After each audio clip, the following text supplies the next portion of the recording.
শান্তির আড়ালে থাকে আগুন, করুণা আর ক্রোধের মাঝখানে বাস করে এক অদ্বিতীয় শক্তি, রুদ্রকালী। তিনি শুধু এক দেবী নন, তিনি হলেন রূপান্তরের আগুন, আত্মজাগরণের প্রবল স্ফুলিঙ্গ। প্রিয় বন্ধুরা, চলুন আজ রুদ্রকালী সম্পর্কে জানি, তন্ত্রের গহনরণে যার রহস্যময় আবির্ভাব। আজকে রুদ্রকালীর ভিডিওতে আপনারা জানতে পারবেন রুদ্রকালী সাধনার গুপ্ত উপায়। প্রথমেই আমাদের জেনে নিতে হবে যোগিনী এই রুদ্রকালী কে। রুদ্রকালী হলেন কালী মায়ের এক তান্ত্রিক রূপ, যিনি মূলত যোগিনীদের একজন। রুদ্র মানে ক্রোধ, রুদ্র মানে ধ্বংস, আর কালী মানে কালজয়ী শক্তি। এই দুটি যখন একত্র হয় তখন জন্ম নেয় এক রুদ্রতায় সঞ্জাত কালী, যিনি সব কিছু ধ্বংস করেন যাতে নতুন কিছু জন্ম নিতে পারে। তার তপস্য হলো ভয়কে জয় করা। তার রূপ কিছু ধ্বংস করেন যাতে নতুন কিছু জন্ম নিতে পারে। তার তপস্য হলো ভয়কে জয় করা। তার রূপ অগ্নি সদৃশ, কালো নয় বরং তেজময় রক্তবর্ণের। তিনি নগ্ন, রক্তচক্ষু, গলায় মুন্ডমালা, হাতে খড়গ। তন্ত্রশাস্ত্রে রুদ্রকালীকে বলা হয় চিত্রভ্রান্তা, যিনি বিভ্রম ভেদ করে প্রকৃত রূপ উন্মোচন করেন। শ্রীচক্র বা 10 মহাবিদ্যার গুরু ব্যাখ্যায় রুদ্রকালীর অবস্থান করেন অন্তর্জগতের অগ্নিকোণে। তার উপাসনা মূলত রক্তবীজ মনের উপর বিজয় লাভ করে। সাধক যখন অন্তর্লোকের অন্ধকারে প্রবেশ করেন তখন রুদ্রকালী সেই অন্ধকারকে আলোকিত করেন তার তেজে। রুদ্রকালীর সাধনা ও সিদ্ধির পথ নিয়ে চলো একটু আলোচনা করা যাক। রুদ্রকালীর সাধনা অত্যন্ত গোপন ও গুরুগম্য, অর্থাৎ গুরুর নির্দেশ এবং তার গাইডলাইন ছাড়া এই সাধনা মোটেই করা উচিত না।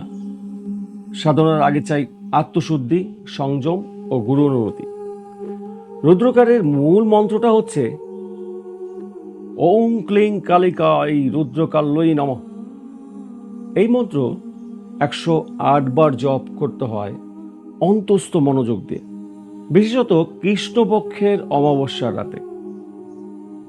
তবে শ্রেষ্ঠ ফল পেতে হলে শ্মশানে বা নির্জনে রুদ্রকালী যন্ত্র প্রতিষ্ঠা করে লাল ফুল, নৈবেদ্য, হোম ও রক্তচন্দন সহকারে এই উপাসনা করতে হয়।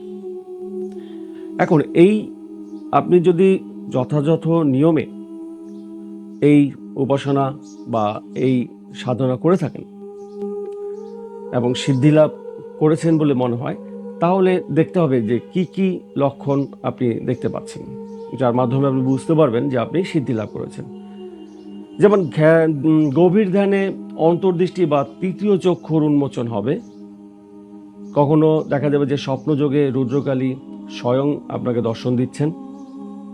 মানসিক ভয় বা দ্বৈতবোধের অপসারণ ঘটবে এবং কুণ্ডলিনী জাগরণ, অর্থাৎ শক্তি, অভিজ্ঞান এবং পরিশেষে এক তেজস্বী আত্মবিশ্বাস, যেখানে সাধক নিজেই হয়ে উঠবেন রুদ্ররূপ।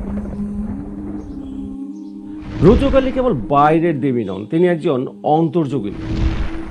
তার উপাসনায় কুণ্ডলিনী শক্তির জাগরণ ঘটে। যখন মূলাধার থেকে সাহস ও সংকল্প উঠে আসে এবং আজ্ঞাচক্রে রুদ্রতত্ত্ব মিলিত হয়, তখন সাধক রুদ্রকালী সাম্যতে পৌঁছায়।